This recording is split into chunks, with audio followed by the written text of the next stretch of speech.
and General Retired Daitwa, Speaker of our National Assembly, Peter Kashavivi, and Chairperson of the National Council, Muha, members of our Cabinet, members of Parliament, Your Lordship Chief Justice and the Judiciary, the Secretary General of the ruling party, Sophia Chaningwa, members of the Fourth Estate, service chiefs, luminaries of our great society, prelate men of the clergy, led by Bishop Emeritus Kameta and Reverend Dr. Geno Nakamela, amongst prominent men of the clergy, Chief Emmanuel Gassep, Chairperson of the Traditional Council, Governor of the region, Laura McLeod, Mayor of Windhoek, and all other important leaders present here.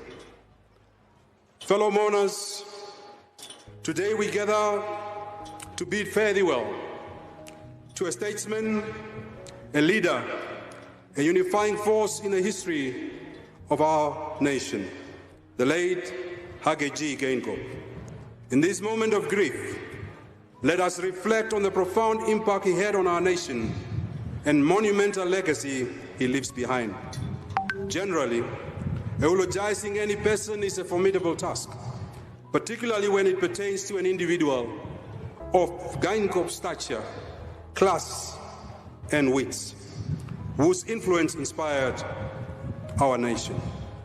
In the medley of our nation, as we commemorate the life and legacy of President Geingob, the profound words of Odysseus of the Greek mythology echo through the corridors of time.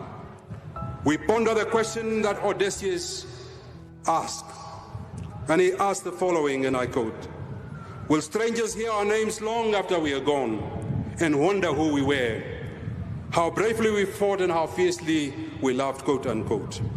President Geingob's legacy, not only as a head of state, but also as a deft negotiator on the international stage, is a testament to his enduring impact on our nation. His skillful diplomacy and adept negotiation strategies were instrumental in navigating some of the complexities of our nation's history.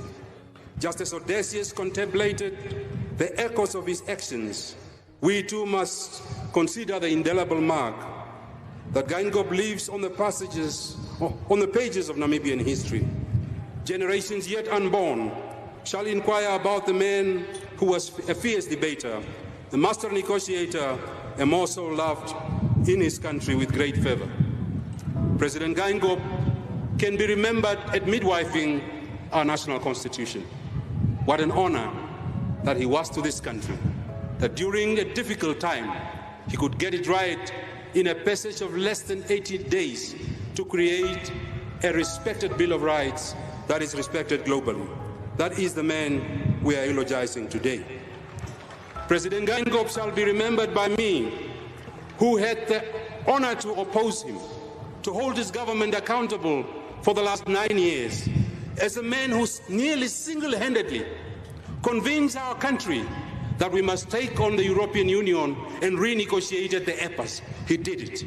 And that is the acumen of a man I am eulogizing today. In honoring Geingob's memory, let us recognize that his actions, like those of Odysseus, transcend the immediate present. His name shall endure, and strangers in the future will hear of his deeds, pondering the character of the leader who was present for many historical events in our nation's young history. Fellow mourners, in this solemn moment as we bid farewell to my dear elder brother, I wish to extend my deepest condolences to you, my sister, Madam Monica Geingob. And I want to start my statement by saying this to you, my dear sister. The burden you carry during this period of profound loss is undoubtedly immense. And it is with sincere sympathy and empathy that I acknowledge the strength and resilience you have exhibited as the pillar of your family, navigating the intricate responsibility of being a matriarch of the Namibian house was not an easy feat, and your steadfastness during these challenging times has not gone unnoticed. The sacrifices you made and the strength you displayed for the sake of your children, your family, exemplify the depth of your character and the love that binds your household As my wife and I reflect on your poise and resilience, we stand in awe of your grace under such trying times. I know your own husband would have said, Monica, are you a crybaby? You must not be a coward. So I don't want you to mourn by crying. I want you to celebrate your life partner. Madam Geingob, your role as a partner to the late President Geingob did not go unnoticed, and I extend my utmost respect for the love, care, and support you provided throughout your marriage. I knew Dr. Geingob very well, and I knew when he was happy. And I can testify in front of all the millions of our people, Hage was happy around Monica, all the time. As we collectively mourn his loss, I want you to know that my wife and I are profoundly proud of you. Your resilience, dignity, and unwavering support have been a source of inspiration to many during this challenging time. I say this to you. You took a ceremonial office of First Lady, and you conducted yourself that even politicians started to wait what you're saying. And that is the character of the woman you displayed in this country. We are proud of you, Monica Geingob.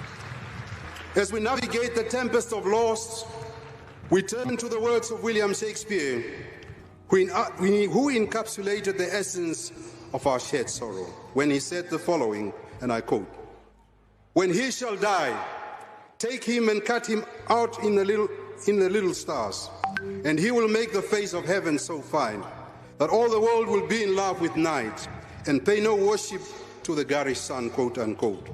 In the tapestry of our nation, President Geingob's legacy shines as a constellation, a guiding light that has shaped the fabric of our identity. His dedication to the nation-building project will forever remain etched in our collective memory. President Geingob often spoke of the test of our nation being in its unity, particularly during the unprecedented periods in our history. Today we find ourselves at such a juncture, facing daunting challenges that define our era. It is during these trying times that the unity he championed becomes not just a test, but a beacon, guiding us through the storm. Fellow mourners, President Geingob on the political theater. President Geingob could certainly be difficult at times, and he made me very, very angry. And I'm sure I also made him very, very angry on the many positions that we took.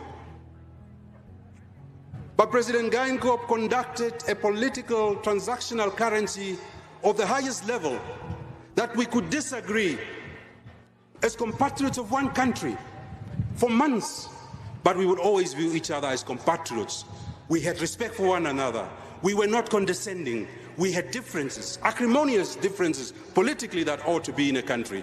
But one thing was, Geingob was a patriot to this country, and he knew that his opposing Namibians were also compatriots. And for that, I shall forever hold him very dear.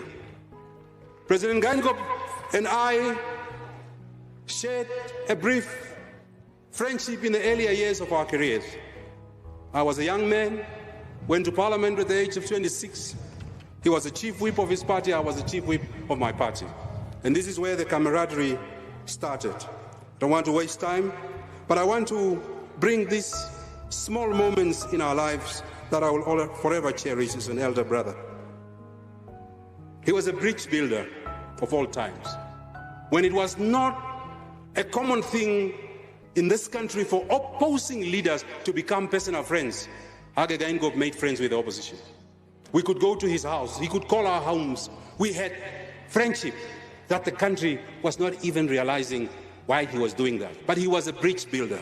For that, I shall forever remain indebted to him.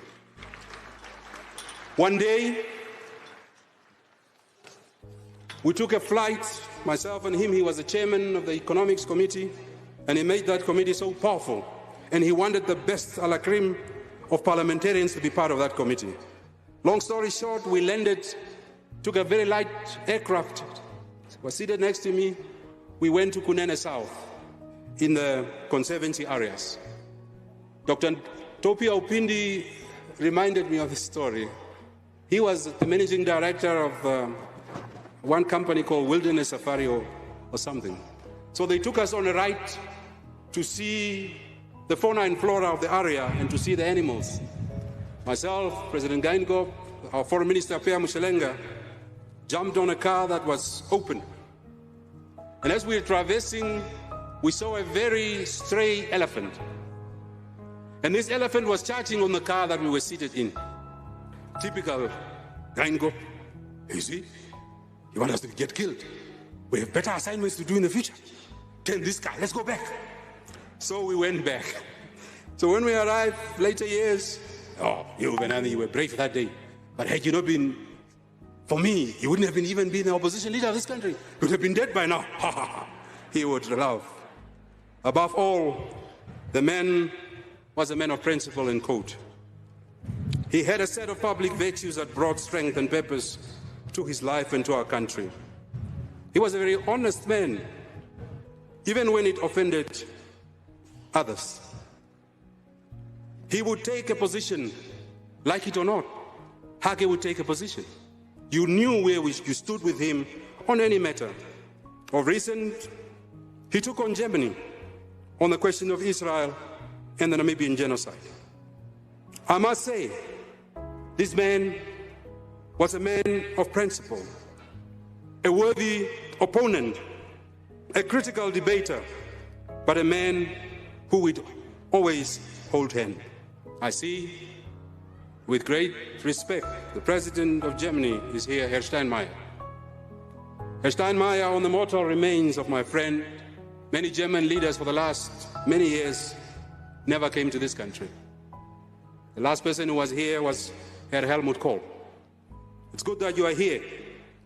But on the mortal remains of this man and on the work that was started by our second president, President Pohamba, our people are expecting that the Namibian-German case of genocide to be settled. We plead to you when you go back that on the negotiating table, create